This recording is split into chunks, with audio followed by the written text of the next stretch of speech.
Hey, how you doing? Ms. Winfrey Carter, Present. Ms. Burns, Present. Ms. Mashat, Present. Mr. Pfeiffer is not in. Mr. Jarrett, Present. you have 6 members present. We have 6 members present. We will now go to the reading of disorderly persons city code subsection. Any person that persists in disrupting this meeting will be in violation of Flint City Code Section 3110, disorderly conduct, assault and battery, and disorderly persons, and will be subject to arrest for a misdemeanor. Any person who prevents the peaceful and orderly conduct of any meeting will be given 1 warning.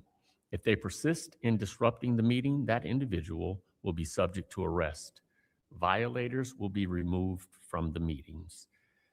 This time we'll ask if there be any request for agenda changes and/or additions. Seeing no movement, we will prepare for closed session. Attorney, can you inform us? Good evening, Council.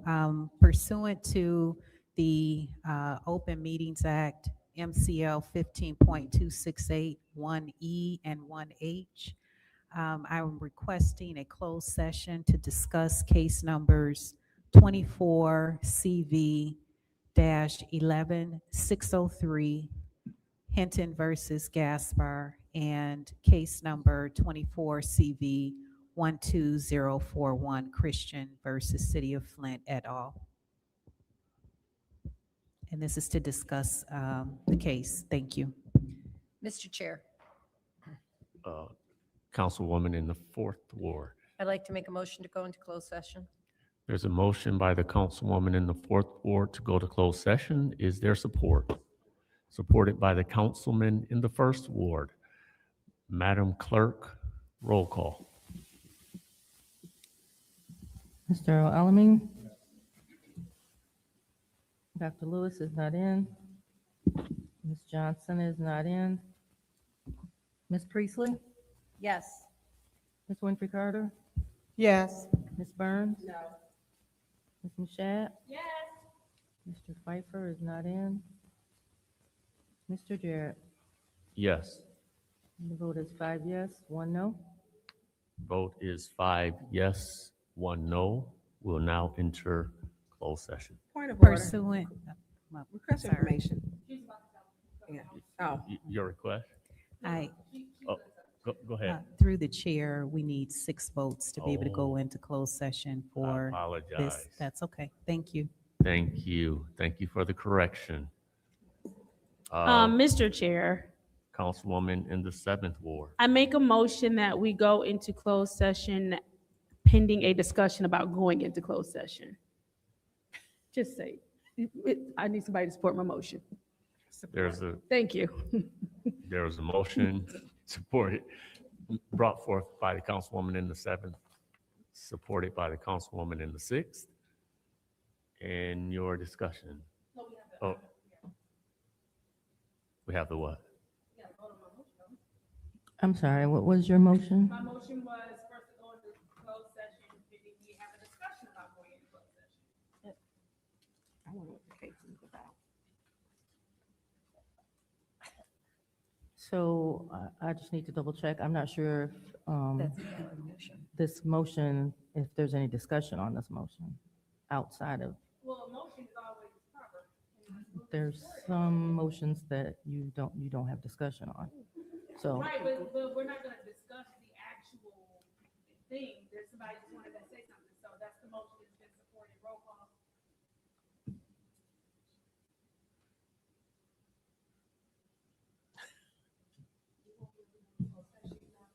I can sit out here. We can, yeah. Dr. Lewis is not in. Ms. Johnson is not in. Ms. Priestley? Yes. Ms. Winfrey Carter? Yes. Ms. Burns? Yes. Ms. Mashat? Yes. Mr. Pfeiffer is not in. Mr. Jarrett? Yes. Mr. Earl Alamin. The vote is 6 yes, 0 no. 6 yes, 0 no is the vote. And we'll now go into discussion. Is there anyone who wishes to discuss this? Mr. Chair, Councilwoman in the 6th Ward. thank you. Through you to Attorney Gurley, these are two cases. What are these cases pertaining to? Because I don't see any other information with them. These are the same cases that we discussed last Wednesday in closed session, and they involve the police department. So is one of these the Bowman, D'Angelo Bowman? No, those cases that you just mentioned has been settled. So these are the other cases that we talked about previously. So D'Angelo Bowman was that the one that was settled by the judge? That is a jury verdict case, yes. So they were found guilty? That was civil litigation, so it would have been whether they were responsible or the city was responsible.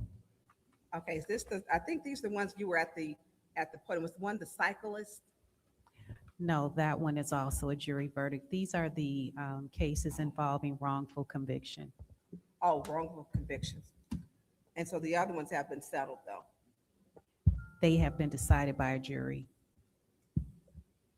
From the last time we were here last week then? 'Cause I think we voted. Okay, I'll speak with you. Okay.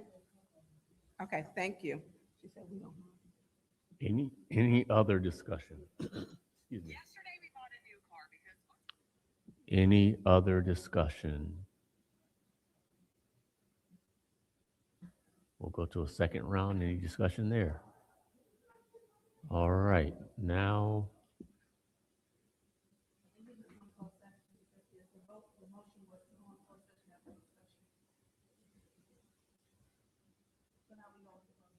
Yep. So Madam Clerk, now we go into closed session. Is that?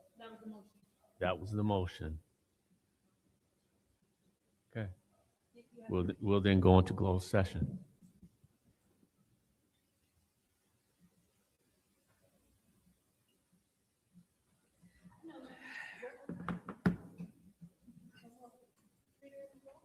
We did to vote, closed session. So the discussion happened, so now we're going into closed session.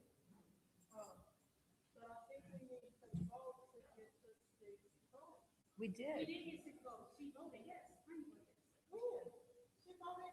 No. You know what? She voted no. We are not in closed session yet. She voted no. We need to vote again.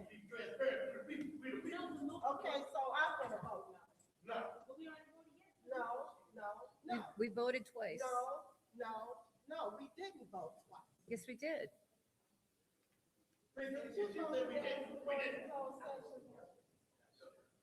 she voted yes for discussion. She did not vote yes to go into closed session. Y'all killing me. Madam Clerk. No, I didn't understand the motion.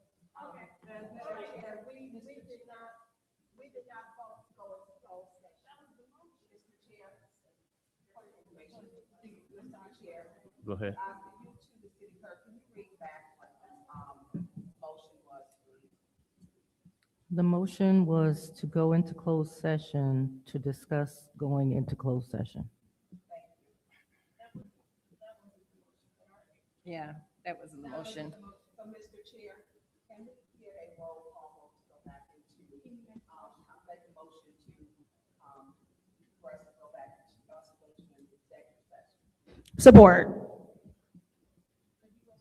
There's a motion to go into executive session by Councilwoman in the 6th Ward, supported by the Councilwoman in the 7th Ward. Madam Clerk, roll call, please. Ms. Johnson is absent. Ms. Priestley? Yes. Ms. Wimpy Carter? Yes. Ms. Burns? Yes. Ms. Mashat? Yes. Mr. Pfeiffer is absent. Mr. Jarrett, Yes. Mr. Alamin. Dr. Lewis is absent. The vote is 6 yes, 0 no.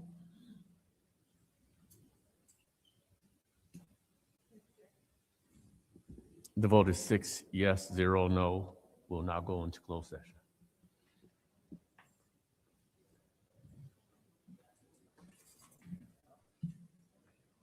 Why is this back on the second reading?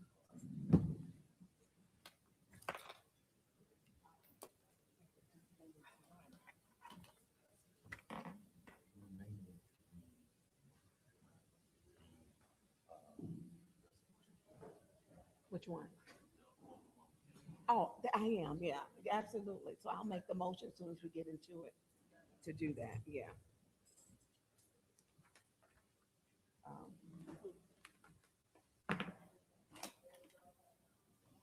Now, so this is gonna turn off this wrong.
this one is gonna, I'm just gonna make a motion to leave it here. And then we go on to this other one. The what? Is he even here? Ed? Did you check on? I don't see Ed.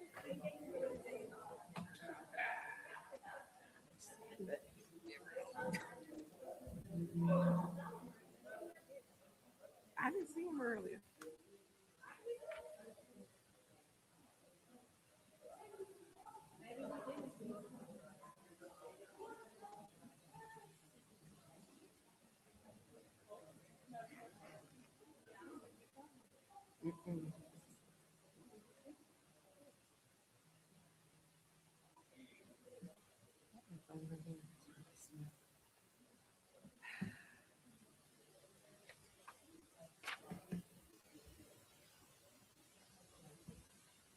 Tax client.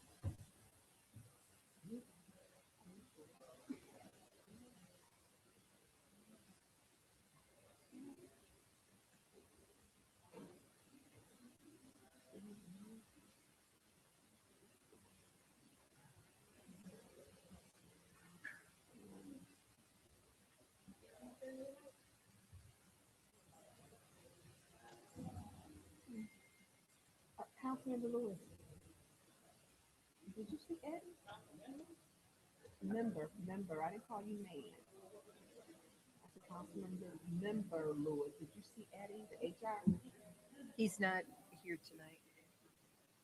I don't know if you talked to him before, but he called me. He called you and said, why? He said he had a previous engagement with his family.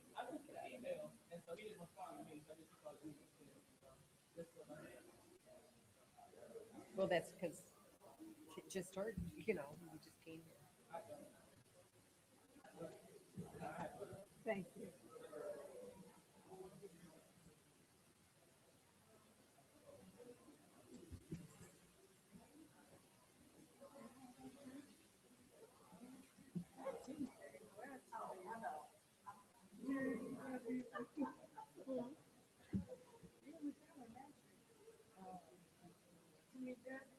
Clerk Donahue, we're going to prepare to bring this meeting back to order.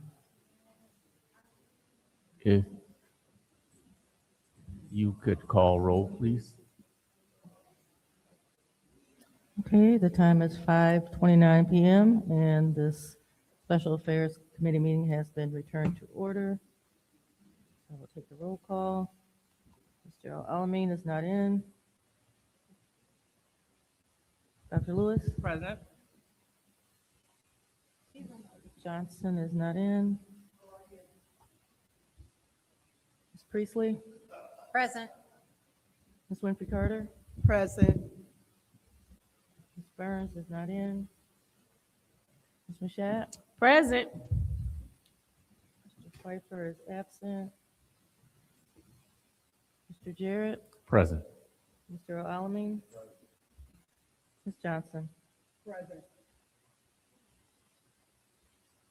We have 7 members present.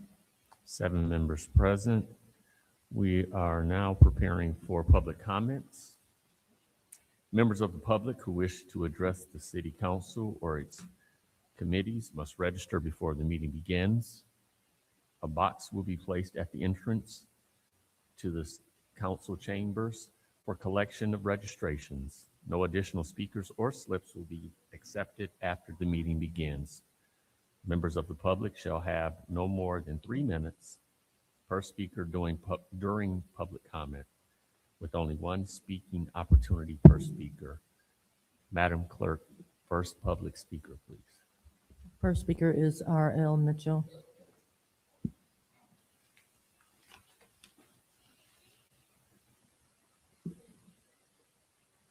Hello, my name is R.L. Mitchell. As you people from out of state look on this city council in Flint, Michigan, we the people have no other option but assume that Christian had this closed session because the mayor sued Christian for tapping with the money, spending $25,000 at will. But Christian is just the man doing the best he can to run this city where it's supposed to be run. But we all know that Christian won the lawsuit because they called themselves suing Christian, but he reversed that because they had a jury trial and the mayor and the judge called himself putting it on Christian, but Christian flipped the script and sued them. And Christian become nothing but a money pot. And just like we the people, the people decide to sue for tapping with government property, like for instance, by messing with tampering with the furniture, destruction of property. If I happen to have a lawsuit like Christian, you can't do that because I'm a Christian. Because Christians are supposed to sue their brother and get away. You're playing with Christian attitudes and you're playing with the people attitude. As our Earl Mitchell is a Christian, and take a lesson from Donald Trump. Like this over the weekend, a landlord attacked me by saying my flag was off. He said, "What's that on my porch?"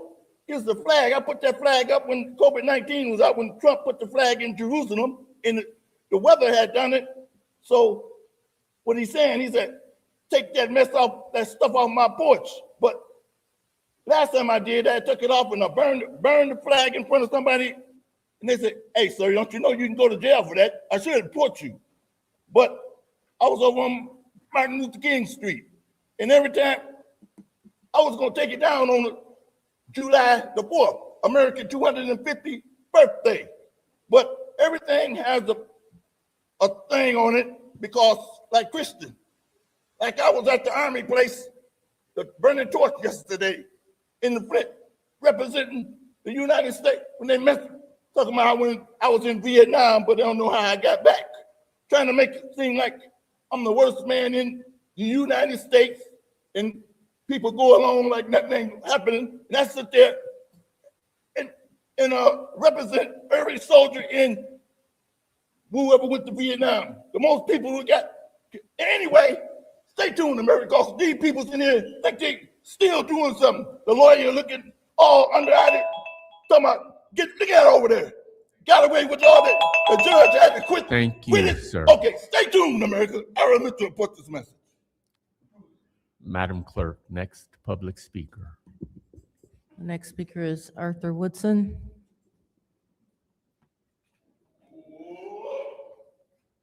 All right. Good evening. I'm gonna make this real quick. I see that you have something dealing with DPW on the agenda. I wasn't fully prepared, but I'm prepared. Hey, when we had the water crisis, you had Brent, what's Brent's last name? He didn't have license. He was over the plant. I can't think of his last name for nothing in the world, but he didn't have license. Neither do our deputy director of DPW. I checked the license of the city top water people, Scott Dungy. He has a D1, an F3, and an S4, and they don't expire until January 2028. Janet Best, she has an A, B, C, D, L1. It doesn't expire until July 2029. Howard Hudson from Texas, I think. He doesn't even have a license. Mawan, he's the deputy DPW director. He has an S4, but it expired. So he doesn't have anything. I don't understand how you can take a test for S1 and you don't even have an S2. Come on. It's not personal. I'm not trying to fight or anything. All right. I'm not trying to fight. I'm not trying to debate or argue with anyone. But we got in this predicament because we didn't have licensed or experienced people in that position. And our water system is too fragile not to have experienced people in that position. So, not the fault of the cities, because they made it to where an ordinance DPW deputy director doesn't have to be certified or have a license. So they dumbed it down a while ago. So what y'all can do is make an ordinance to where the DPW person has to have a license, and whatever Hudson is doing at the water plant, he needs to have a license too. Juan definitely doesn't have a license, and how can I go to him and ask him about something? He doesn't even have a license. I mean, he helped over in Detroit with service lines, but we're not doing service lines, and that's the only experience that he has. And like I said, I'm not trying to argue or throw anybody on under the bus or anything like that. It's just that I take the water serious, and I know the city takes the water serious too. City council and everybody takes it serious. So if you didn't know the information, now you know. Thank you very much. Thank you, Madam Clerk. Next speaker. The final speaker for this meeting is Beverly Biggs Levy.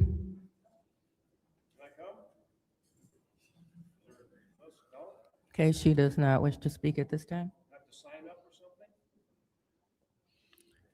Thank you. Again, Do I have as it to relates sign to up public to comment, talk? Sorry, Ma- sir. The clerk is going to come speak to you. Oh, I'm sorry, I didn't know. it is now time for council response. Council members may respond once to all public speakers. Only after all public speakers have spoken, an individual council member's response shall be limited to 2 minutes. Any council persons wish to make response? Councilwoman in the 2nd Ward. Thank you, Mr. Chair. So I would like to highlight the Silence of Violence March that took place this weekend. It was a small in number, but yet big in impact. So we'd like to thank all the community partners that came out and the people that continued to take their message of nonviolence from off of social media and to bring it in person. You know, many people, they ask, why are we marching? What's the whole point of a march? Outside of getting steps, it is to unify. It is to identify boots on the ground and mobilize. So when you come, you network. And so that's the point, that's the whole purpose of the marches. And so this time I was able to connect with Pastor Barry. Pastor Barry is doing great things in the city of Detroit. He had the Silence of Violence March where the mayor, mayor-elect, council members, they flooded the city streets in Detroit. And so he came and he was able to join us, and he made a commitment to help us move forward like he's doing Detroit. So looking forward to working with him and bringing some great things to the city of Flint. In addition to, it's a little late, but I was looking in my correspondence, in my email, and I saw Mr. Travis Mangum. He sent something to, it was care of the council president, Candace Machat. However, all city council members received it. And it was talking about the Flint Water Cost Efficiency Rate Protection and Council Oversight Plan. This resident came up with a plan for the water, and he's just a resident. And so when we're talking about putting people on board and stuff, these are the people that's doing the work. So I just wanted to encourage those that are working on this administration to reach out to Mr. Travis Mangum, because he put a whole plan in action, very detailed, and clearly he loved to share it. Thank you. Any other council persons wish to have council response? Any other council response? We will then close council response and move to the consent agenda. Is there a motion for the consent agenda? Mr. Chair, Councilwoman in the 7th Ward. thank you. I make a motion to send the consent agenda to council with separations. There's a motion to move the consent agenda to council by the councilwoman in the 7th Ward, supported by the councilman in the 1st Ward. Any discussion? Separations. I'm Both. sorry? Separations. Any separation, I'm sorry. Any Mr. separation? Chair. Yes. Full separation. Full 'Cause I think there's separation. only one resolution, There is. correct? Yes, Yes. I would that like there's that one res- resolution. So that's 260122. Okay, thank you. We'll now go to ordinance 260122, Code Amendment, Ordinance, Chapter 18, Taxation Funds, Purchasing, Article 4, Purchasing. Is there a motion?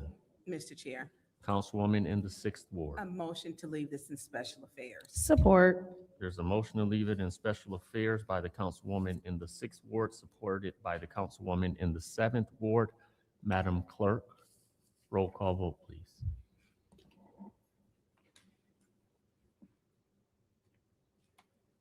Ms. Priestley? No. Ms. Winfrey Carter? Yes. Ms. Burns? Yes. Ms. Mashat? Yes. Mr. Pfeiffer is absent. Mr. Jarrett? Yes. Mr. Alamin? Yes. Dr. Lewis? Yes. Ms. Johnson? Yes. The vote is 7 yes, 1 no. The vote is 7 yes, 1 no. This this ordinance 260122 will remain here in Special Affairs. Now we'll go to special order discussion item. And this special order is with regard to DPW director position and HR hiring practices, a 30-minute discussion, a 30-minute special order as requested by council members to have a discussion with city administrator regarding the DPW director position and HR director concerning human resources hiring practices generally. So, Madam Clerk, if we can thank you for adding the time. Is there anyone who would like to start off this discussion item? Who would like the floor? Mr. Chair, Yes, I believe whoever ordered the discussion item. it just said council members, that's why. It should say either Councilwoman Burns or Councilwoman Lewis. Okay, if either of them would like the floor to begin. Councilwoman Lewis, would you like the floor? Sure. The floor is yours. So, Mr. Edwards, so I'll just go with some of the literature that was provided.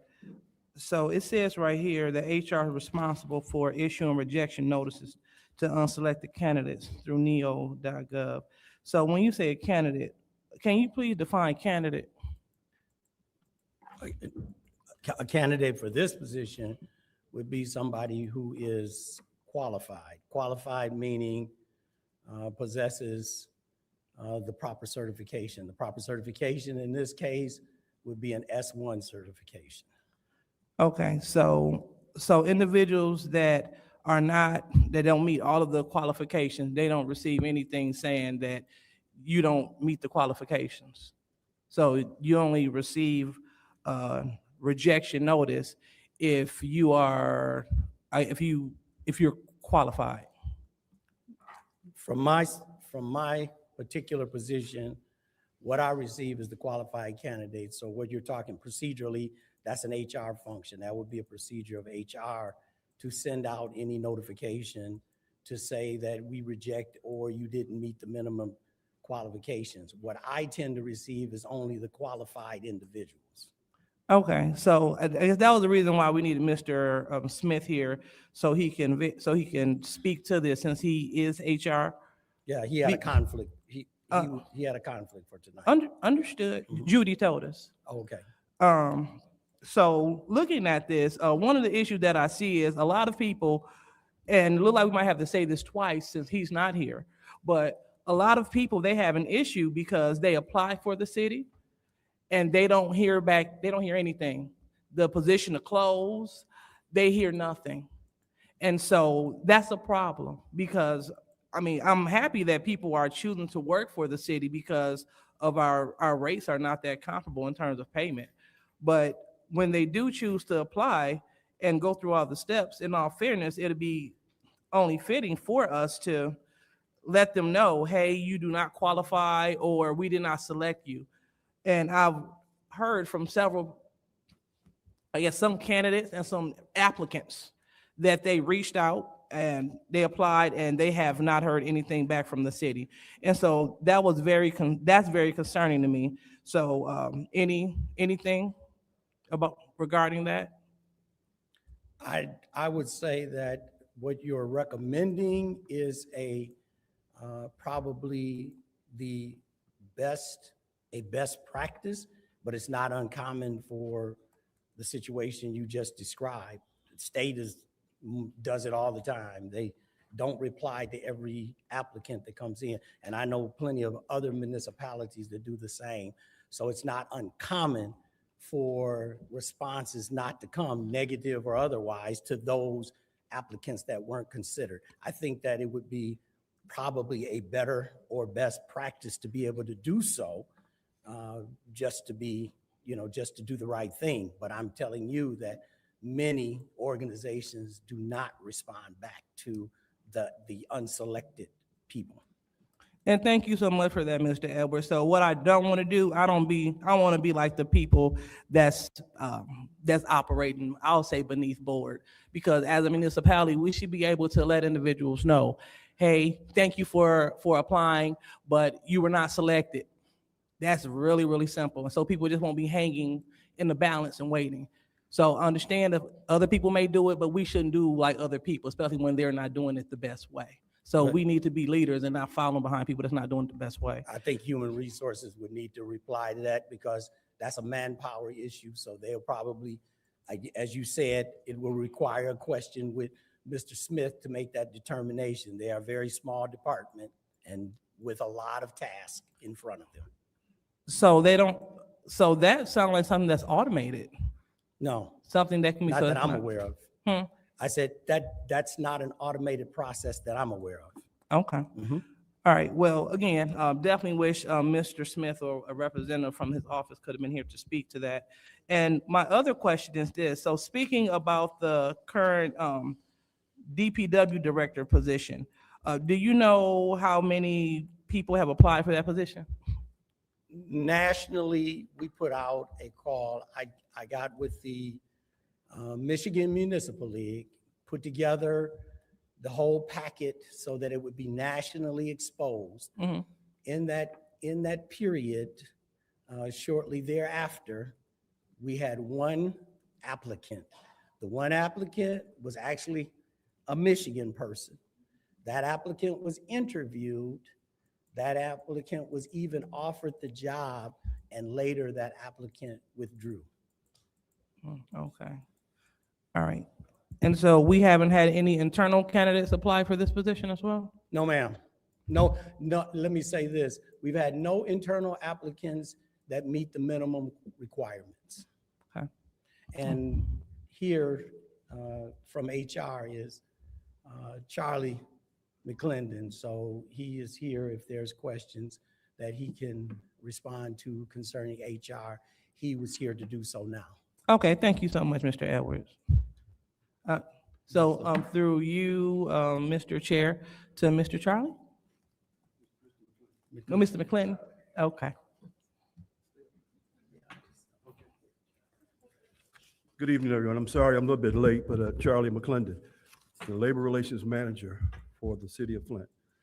And I heard the question that was asked of Mr. Edwards. You want me to respond to that? The question that you asked about Yes, candidates yeah. who are not acceptable? Mhm. Our recruiters do send an email to the ones who don't meet the MERs, don't meet them. We send an email. Mr. Charlie, if you don't mind, could you please speak into the mic? Can't hardly hear you.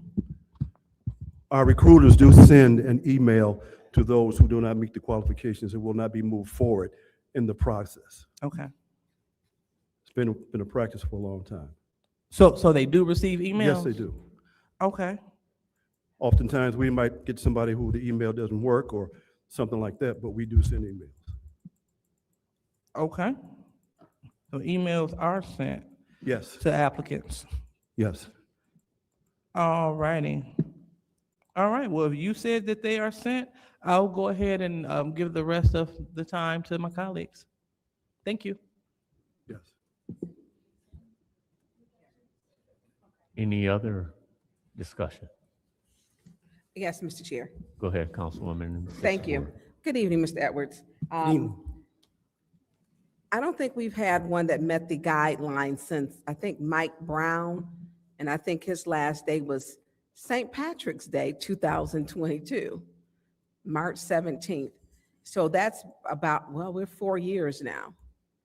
So when you're putting these out, and you said are we using a headhunter? Or just putting them out nationally on different databases or employment databases to hire? The city of Flint has had a long history of recruitment activity through the Michigan Municipal League. So that is the vehicle. They have their reach, connectivity with the National League. So that is the reach that we use, especially in the governmental realm. In the governmental realm, that's the most active place to locate people to work in this particular field. And this field, I might add, is so specialized, so direct and so specialized that people that are already working, you basically have to pull somebody from another community. Oh, I know. You're not going to find people that are just in this particular capacity. They're not just sitting on their hands at home. They're working for somebody, and they just have to feel like this opportunity is better than the opportunity they have. So what happened to Mr. Miller? Mr. Miller made his own decision and choices he was done with the employment. We did nothing to discourage or keep him from being employed here, but he made a decision that he was ending his employment. Okay, so then we go back to 2022. Now, Mr. Woodson just rattled off all of the qualifications. Sounds like every single one.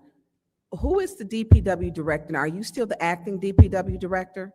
As by virtue of being the city administrator, everything falls to me and when it's vacant, yes. Right, and I know that's been through the years that you've been the acting DPW. On and off, every time there's a vacancy, yes, I step in the role. You picked it up. Yes. How long was Mr. Miller's employment? Was it a year? It was a year, yeah, about a year. Yeah, I know it was a short stint. And he was A manager. He was utilities administrator because he held the S1.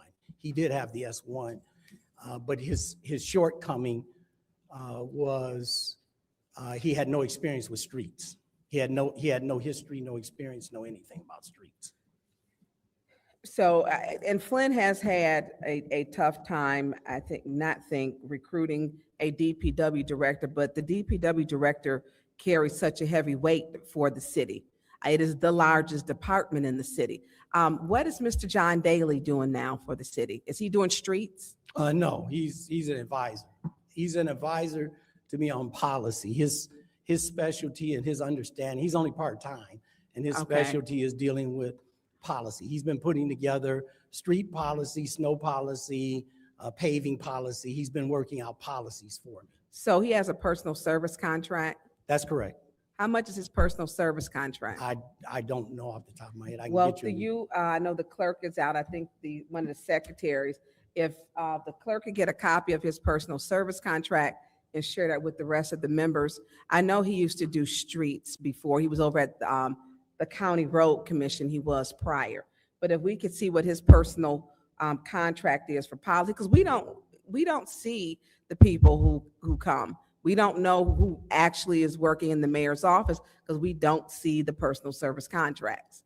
But I know John Daly was good for the roads, and he came from the road commission from the county. So my other question is, so we don't use headhunters, and I know there are people who use headhunters, and they are trying to pick off the other DPWs from other municipalities.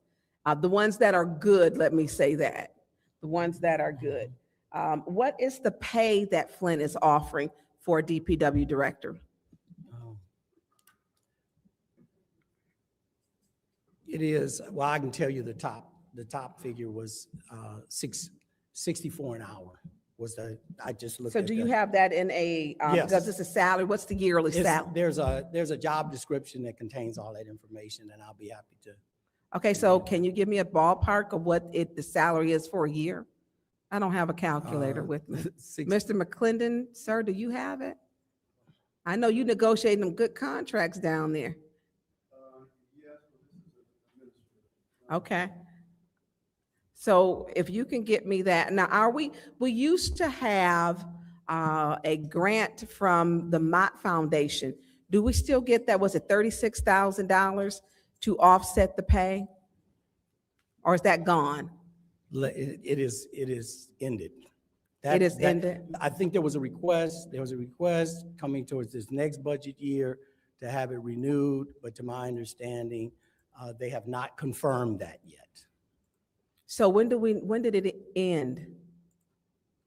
We expended the money, let's just say. Okay. That's what caused it to end, is that we expended all the So money. the last person that I know that got, and I think it was a reason why our DPW, Rob Benzick, who did hold all the licenses, left our municipality, went over to another one, and has improved their entire department, was because of the $36,000 grant that was to add on to his pay. And then it was told that it would be split amongst 3 people. When it initiated, it was supposed to be just for him. And so what he did was say September 20th, I work really hard. I have a lot of employees, that he just said, I'll retire. And we lost talent. We keep shedding talent. And this was a grant that we didn't even have to pay. So imagine if we had to just let him get the grant that was designed for him, we wouldn't be having any of this conversation.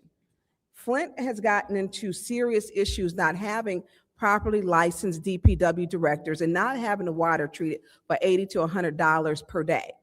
And people were just silent for 18 months and said, hey, you know what, it doesn't matter if the water's light brown or rust. And so this should be a priority. And we keep asking, and I get it's a shortage, but I know people are headhunting people. They are. They are headhunting people. And there are people who will come and work and be the DPW.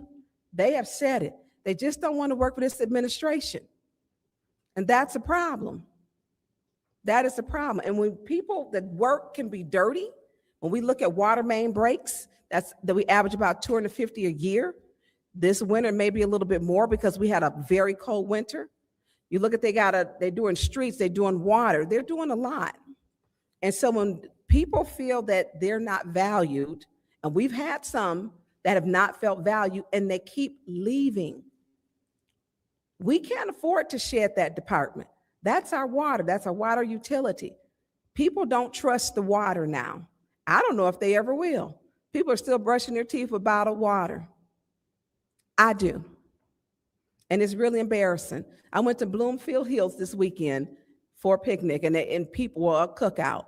And because our service lines are not all complete, because they're in my ward doing Westcombe last week, doing service lines. So they're not all complete.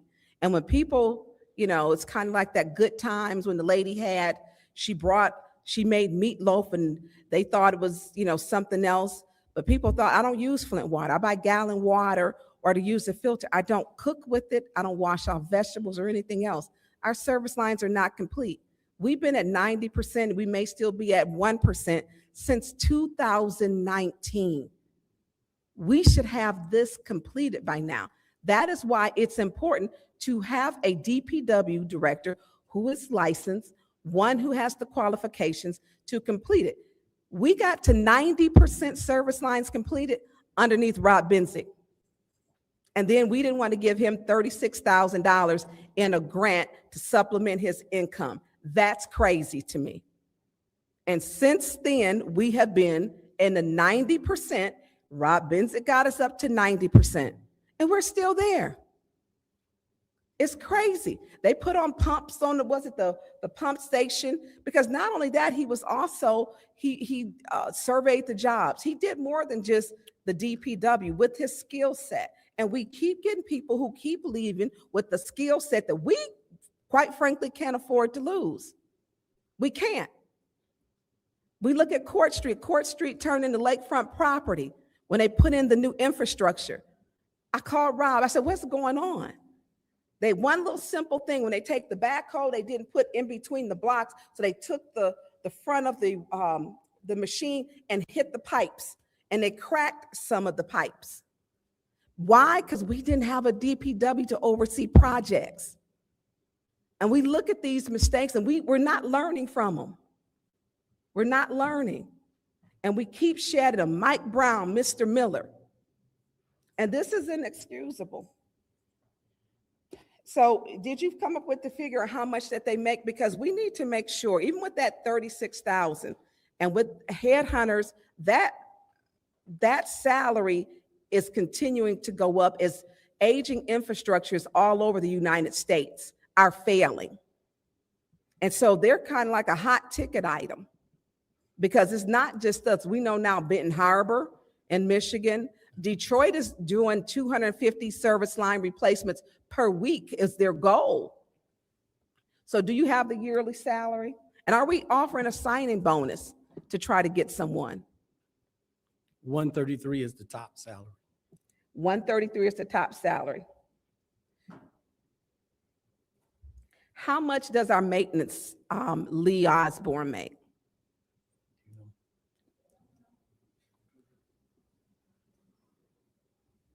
He makes more than him? No, he wouldn't make more than that. Are you sure? Yes. Oh, okay. 133. Does he make more than, what are some of the other salaries? Because that's a huge department. And that's why we can't, I don't think that's, I think Benzik was making, what was he making? About 110. About 110? And so and I haven't time, I'd have to look that up. I know it's much higher when they're headhunting people, it's serious. It's serious. And offering great bonuses because again, aging infrastructure, not only is ours aged, our infrastructure is aging faster because lead leached and corroded the pipes. It's aging faster than any other municipality in the United States because for 18 months, there was nothing added for corrosiveness, nothing. So do we have any applications that are has anyone applied right now that are in the hopper for it, or do we know? No, there's nobody in the hopper, but we welcome anybody's suggestions, any referrals, any resumes forwarded. We'll take all that you want to send our way. Well, then we may as well be doing the job then. I yield the floor. No, that wouldn't be true. Thank you. Any other discussion on this item? Any other discussion on this special order item? Going to last time, any other discussion? We will now bring this discussion item to a close. There's a motion to adjourn. So brought forth by the Councilwoman in the 7th, supported by the Councilwoman in the 4th. Madam Clerk, roll call, please.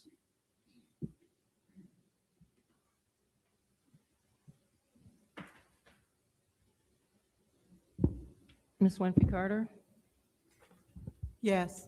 Ms. Burns, Yes. Ms. Mashat, Yes. Mr. Jarrett, Yes. Cheryl Elamine, Dr. Lewis, Yes. Ms. Johnson, Yes. Ms. Priestley. Yes. The vote is 8 yes, 0 no. 8 yes, 0 no. This special affairs meeting is brought to close at 6:05.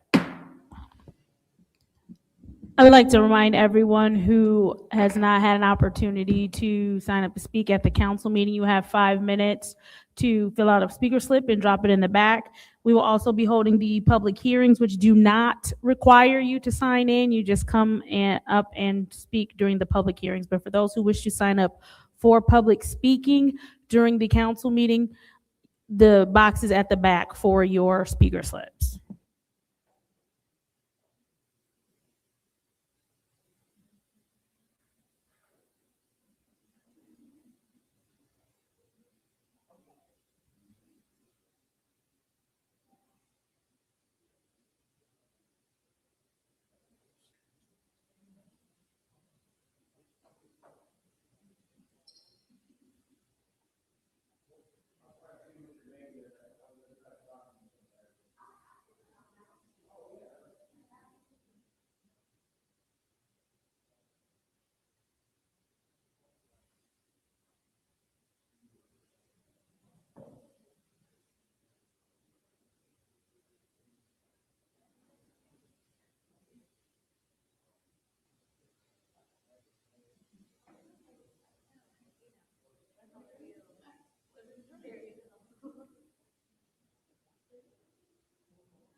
If we could have all council members return to their seats so that we could start the council meeting.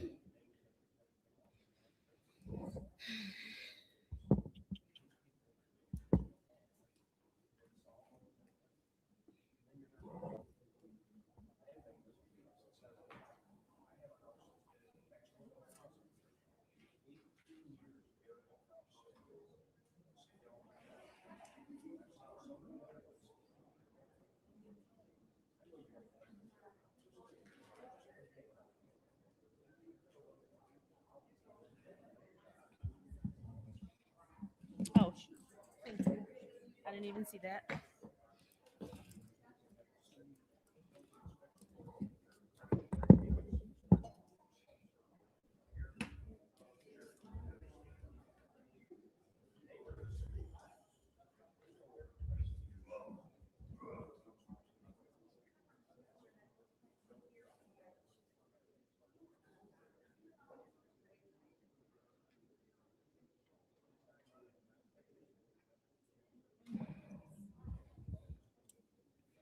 The time is now 6:12 PM on Tuesday, May 26th.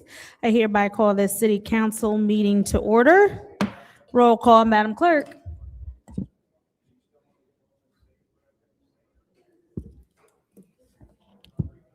Mr. Alamin? Dr. Lewis? Present. Ms. Johnson? Present. Ms. Priestley? Present. Ms. Winfrey Carter? Present. Ms. Burns is not in. Ms. Mashat? Present. Mr. Pfeiffer is not in. Mr. Jarrett? Present. You have 7 members present. We have 7 members present. Oh, it's now time for the Pledge of Allegiance. Mr. Jarrett, if you would please.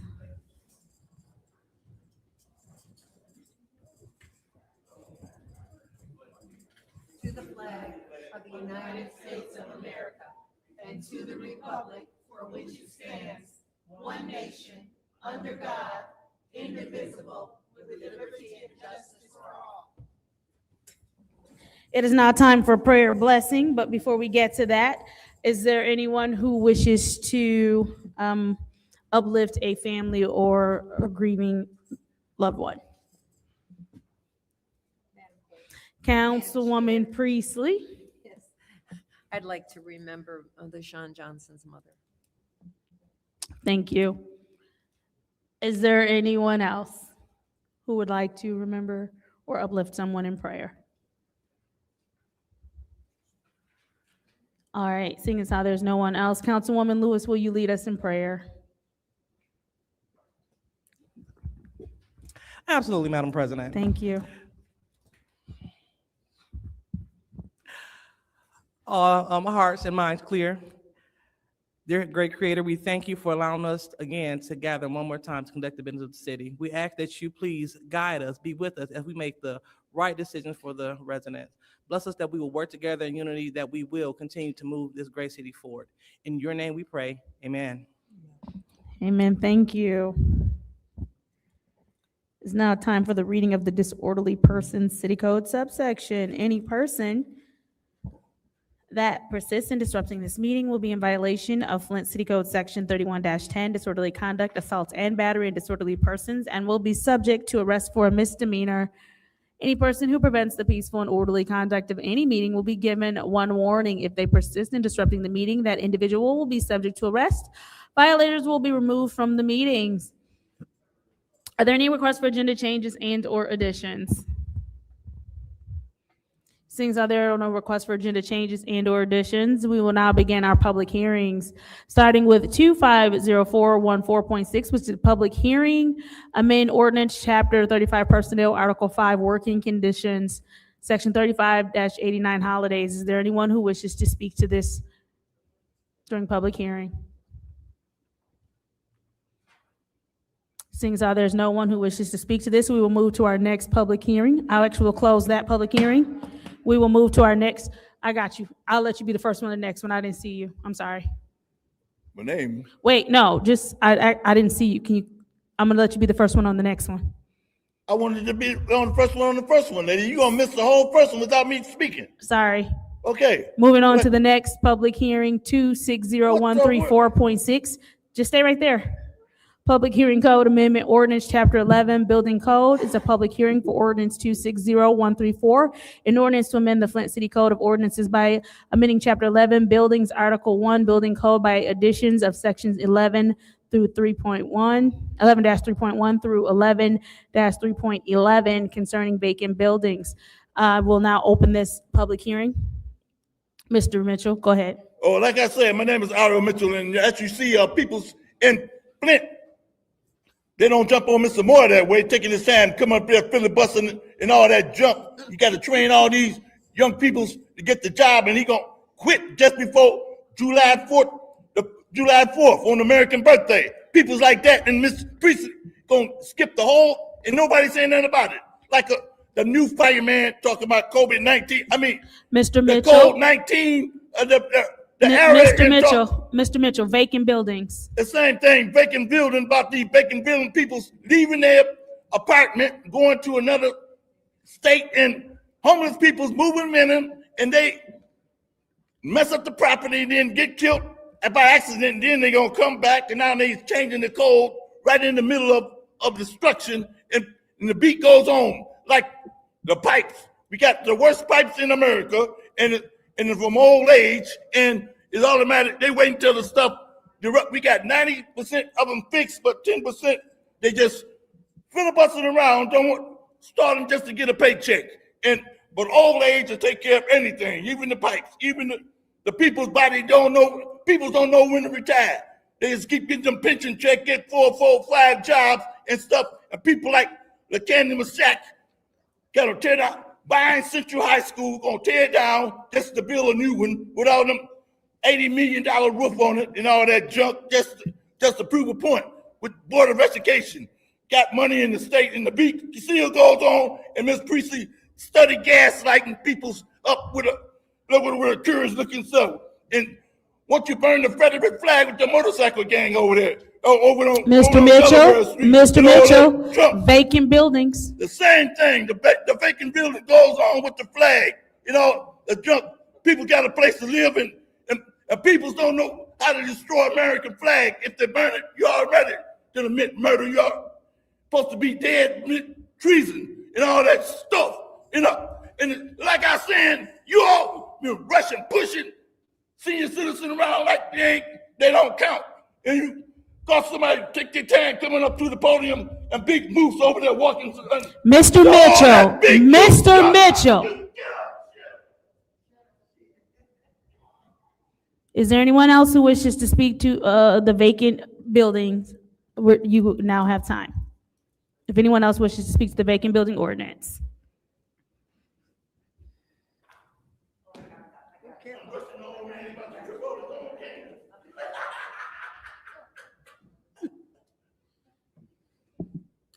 Thank you.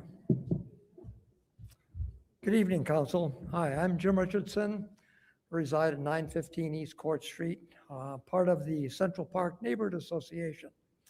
So I'm here tonight to urge all of you to support this, what we think, very important ordinance that's going to help out the city a lot. Our neighborhoods have a lot of vacant properties in them that are really a problem to the neighborhoods and to the neighbors that live in them. And this new vacant property ordinance is designed to really reduce the number of these kinds of properties. Because the ordinance, what it will do is will encourage rental and occupancies of properties that are been vacant. It's going to discourage speculation by outside purchasers who are investing in Flint for just hanging on to properties, letting them sit, hoping the value will go up, causing a problem to all of us that live in the neighborhoods that are next to them. This ordinance will help reduce blight and dangerous properties, and hopefully prevent some tragedies like the one that occurred on ML King, where there was a loss of life. So this ordinance then, we hope, will improve the quality of life for all of us that are within the neighborhoods. So thank you very much for taking this positive action in order to improve the quality of life and the residents within our neighborhoods. Thank you very much. Thank you. Next public speaker for the vacant property registry ordinance. I was just wondering if I could borrow his extra minute. I'm joking. No, you get your own 3. I'm teasing. Good evening, City Council members. My name is Leslie Beamer, and I'm a resident of the Central Park neighborhood in Flint. I'm here tonight in support of the vacant housing registry ordinance and to thank the NICE committee for their hard work over the last 2 years in bringing this proposal forward. I have lived in Flint for the past 3 years, and I truly love this city and the people who call it home. I have seen firsthand how deeply residents care about their neighborhoods, their families, and the future of Flint. There are so many people working hard every day to make Flint beautiful, safe, and thriving again. I believe this ordinance is an important first step towards restoring housing and bringing families back into our neighborhoods. According to the Land Bank, there are approximately 5,000 to 7,000 vacant homes and commercial structures throughout the city of Flint. Many of these homes have sat empty for years, creating safety concerns and discouraging investment in our communities. We need these properties bought, sold, renovated, and cared for again. We need owners to either invest in their properties or allow others the opportunity to bring them back to life. Vacant homes do not just affect property values, they affect the spirit of a neighborhood and the hope people have for their community. As the co-founder of Sela's Red Tent, a birth and postpartum doula house in Flint, I work closely with mothers and families every day. I have a vision of seeing young families and mothers with newborn babies moving into these homes and building stable, healthy lives right here in the Central Park neighborhood. I imagine children being raised around caring neighbors, beautiful historic homes, museums, parks, restaurants, jobs, and walkable access to downtown Flint. Flint has so much potential, and you've been working very hard to bring this city back. Families want safe neighborhoods, affordable housing, and community connection. This ordinance helps move us forward that future. I also want to recognize the work of the NICE committee, Jim Richardson, Councilwoman Machette, and everyone who has contributed to this effort. They have put in years of work to help create practical solutions for our city. Tonight, I encourage the City Council to support this ordinance and continue taking steps towards revitalizing Flint's neighborhoods. I believe when we restore homes, we restore hope. When we bring families back into the neighborhoods, we strengthen the future for our city. Thank you for your time and your commitment to Flint. Seek the peace and prosperity of the city to which I have carried you. Pray to the Lord for it, because if it prospers, you too will prosper. Jeremiah 29:7. Oh, thank you. Thank you. Next speaker for this public hearing on the vacant building registry ordinance. My name is Barb Hollenbeck. I am also a resident of Central Park neighborhood. Some of the things that have happened,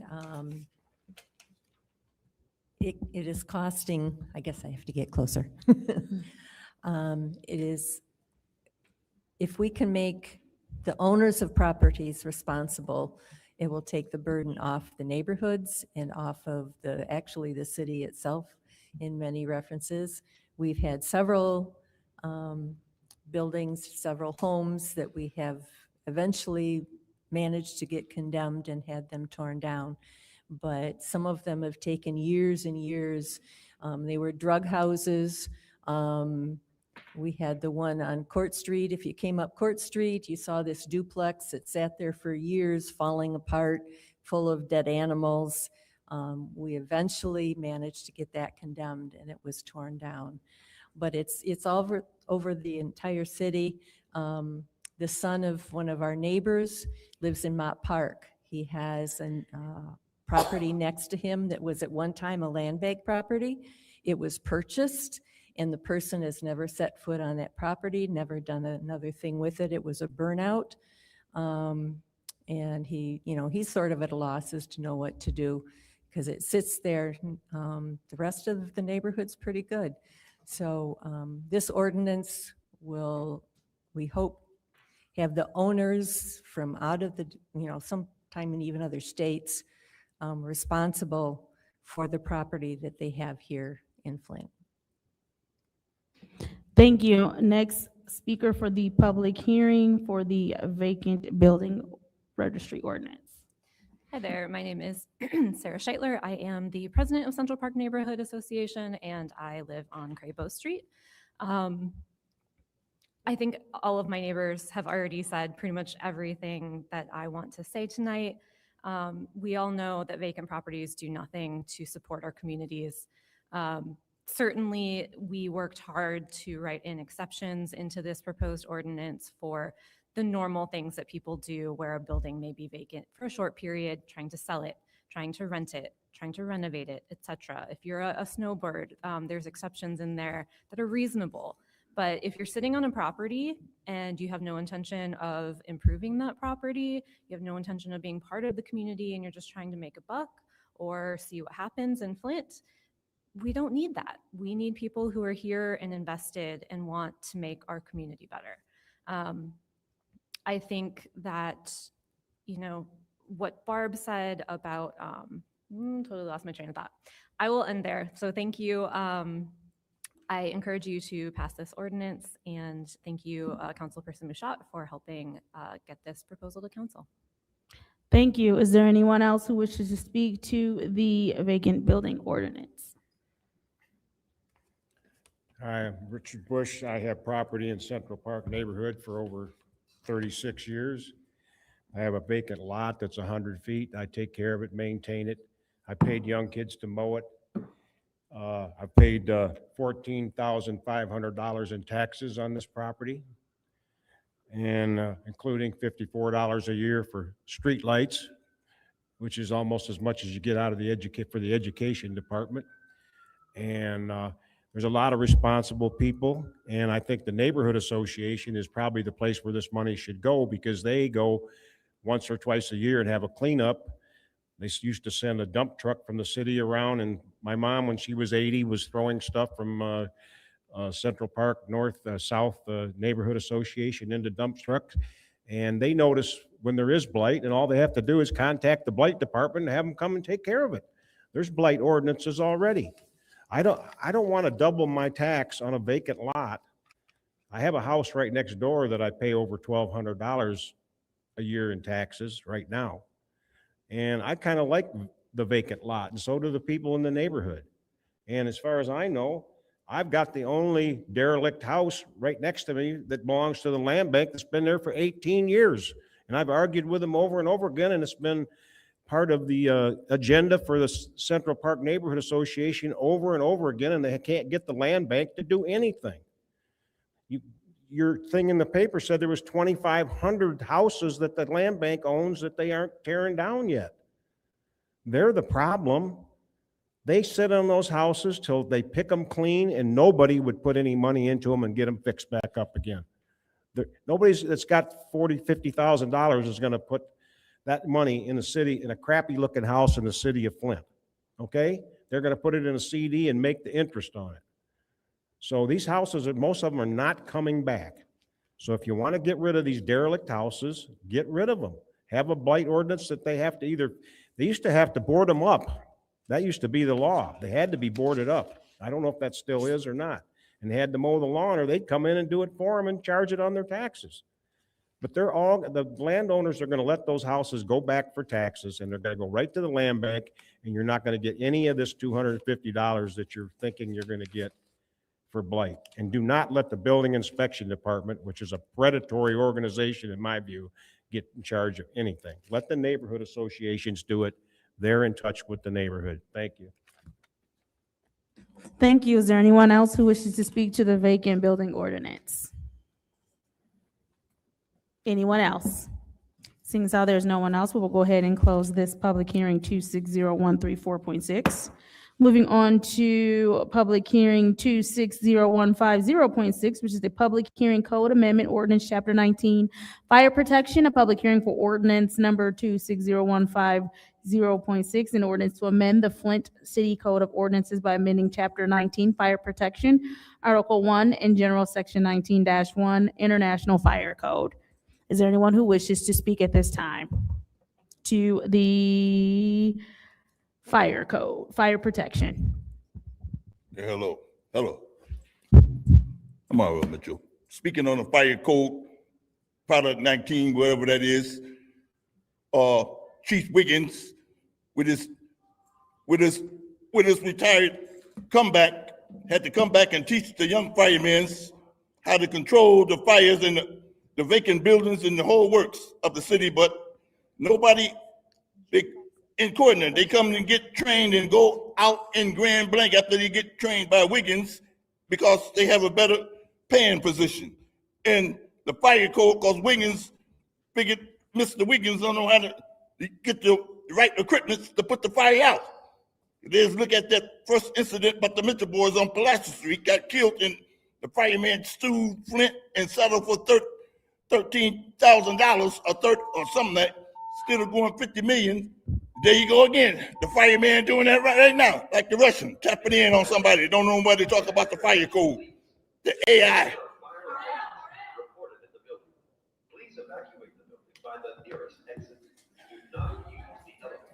Stay tuned, New York. You remember what happened you got them camel jockeys blowing up everything.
Family, that's the setup right there. You saw how you see how Davina was just walking casually through there, not even tripping.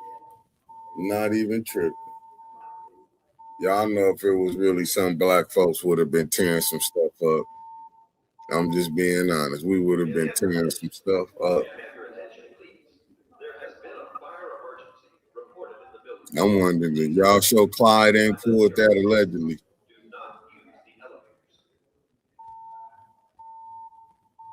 Oh, 21 done it. They paid somebody to go ahead and do that.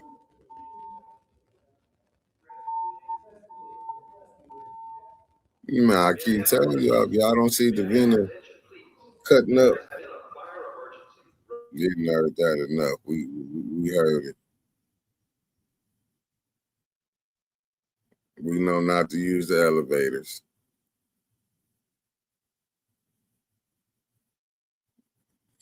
Man, they went back. Allegedly, the mayor said, let's go use the old one.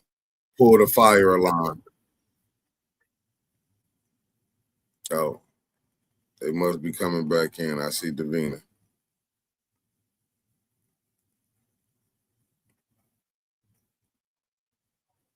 It's a shame that even a fire alarm has to be looked at suspiciously. Shows how deep the corruption is. Can't trust nothing. Facts.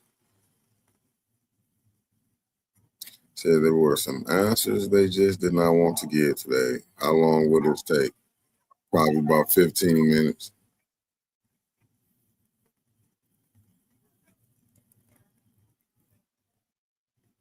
Mm-mm-mm-mm. They're going to put it on Mr. Charlie. Well, somebody got to take the fall. So watch as they get back to their seats, going to skip by up. Listen, they is playing games. They got to tell all the people, come on back in. Neely was like, we allegedly. I'm not mad. It's just like right now. This a hell of a basketball championship game. He knowing when to call the timeouts and everything. Look at Davina probably on the phone talking to the mayor. We got to bring the people back in.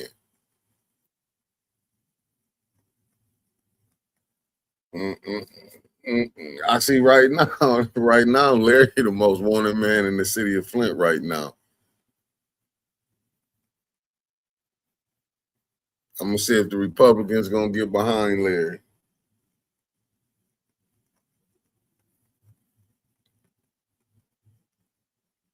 We gotta see if the Republicans gonna get behind, Larry and everything.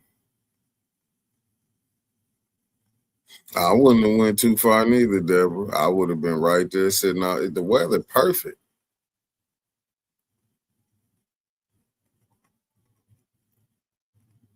The weather perfect right now. Why is Larry most wanted? Just going. If I'm not mistaken, didn't Larry say the police came to his house again? If I'm not mistaken, allegedly. I think the mayor said he feels threatened by Larry.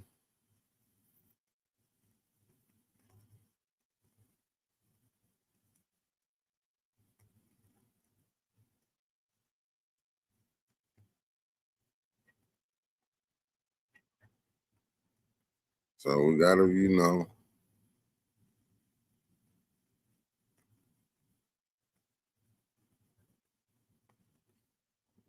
What's up, my good brother Marcus Fielder in the building? Oh, look at him. Look at Liddell. Ain't that Liddell just bounced up in there?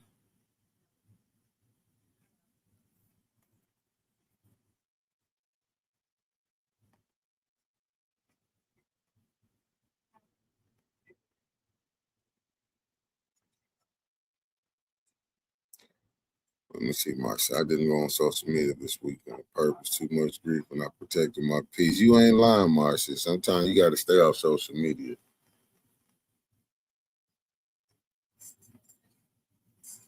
RJK Mayor sure does feel threatened a lot. I don't know what he's so threatened about. They just made me, Delta said, they just made me think about that time with Mays when he was in the middle of speaking and the fire alarm went off. He said K Fields and Eva did that. Yep, that's what Larry said. The mayor or press charges or seeking charges on said he fearful. It's like, oh wow. All right, family, I'm finna bounce out. They back. Let me come on out.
issues. Kids are dying while grown adults are stealing ideas and fighting over credit. And the saddest part is young people are watching all of it. We are learning from your example whether leadership means service or just clout. So tonight I'm asking every elected official in this room, when Flint's youth loses hope, what are you doing to restore it? Thank you. Next public speaker, Madam Clerk. The next speaker is Barbara Hollenbeck. Barbara Hollenbeck. Oh, she left. Next speaker is Sarah Scheider, she left. And the last speaker for this meeting is Richard Bush. I believe he left as well. I believe he left.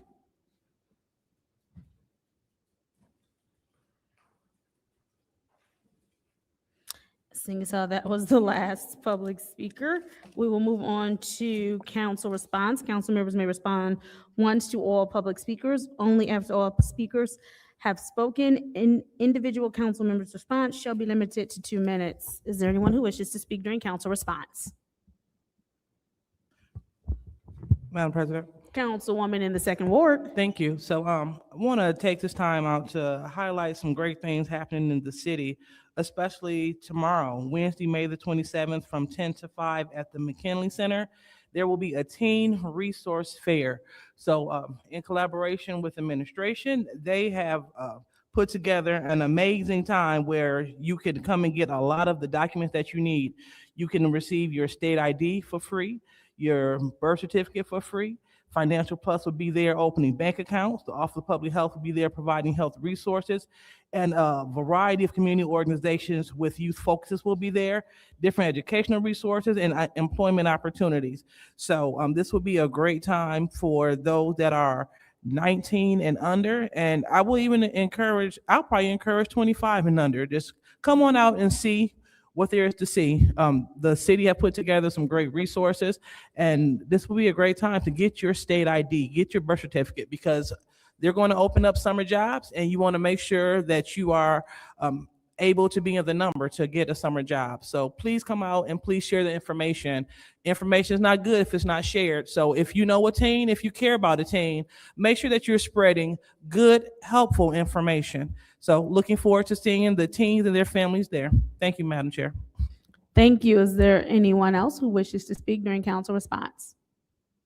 I will go ahead and take my time. I actually just want to take a few minutes to acknowledge the passing of our dear colleague's mother, Councilwoman Johnson. My prayers are certainly with you, as are those of our colleagues. We send our sincerest condolences to you in your time of grief. We are very sorry that you are experiencing such a profound loss, and I think it says a lot that you are sitting here amongst us, still performing your duties as a council person during such a hard time. With that, I will go ahead and close out council response. It is now time for the consent agenda, which will include all of the minutes and any communications or anything else a part of it. What is the pleasure of the body? Madam Chair, Councilwoman in the fourth ward. I make a motion to approve the consent agenda. There's a motion to approve the consent agenda. Is there support? Moved and supported by the councilman in the first ward. Are there separations? Seeing as how there are no separations, this is the roll call vote for the consent agenda. Roll call, Madam Clerk.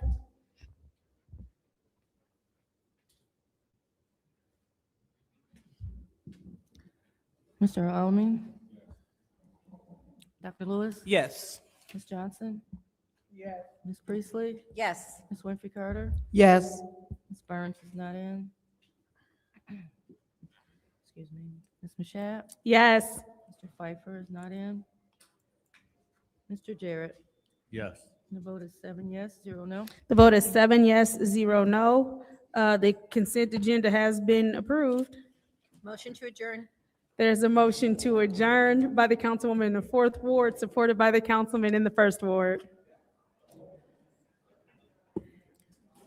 Dr. Lewis? Yes. Ms. Johnson? Yes. Ms. Priestley? Yes.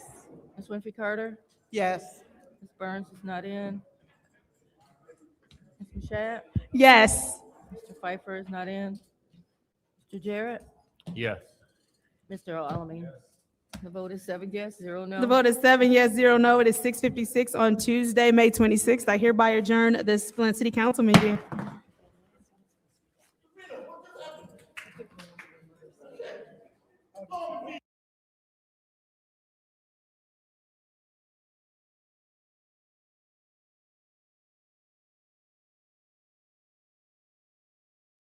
Y'all see how how Candace is up there jumping and everything. I don't know what was ever in that consent agenda. It got pushed through. Yeah, they ready to leave anyway.